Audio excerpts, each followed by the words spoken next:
আসা যাওয়ার অভ্যস্ত পৃথিবীতে কারো অভাব বোধে মানুষ বেশিদিন মনের কোণে দুঃখ পুষে রাখে না, কারো অপেক্ষায় কাটায় না এক জীবন।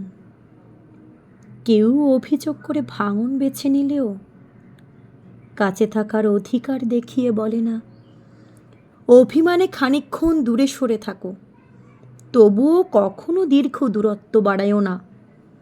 তোমার চলে যাওয়া আমাকে পোড়ায়। অতঃপর জেনেছি, হারানোর পরেই মানুষের কদর কিছুটা বেড়ে যায়। একে অপরকে অনুভব করে দীর্ঘশ্বাস দিয়ে, ঠিক যেভাবে কারো মৃত্যুর পরে লোকজন আফসোস করে বলে, মানুষটা বড় ভালো ছিল।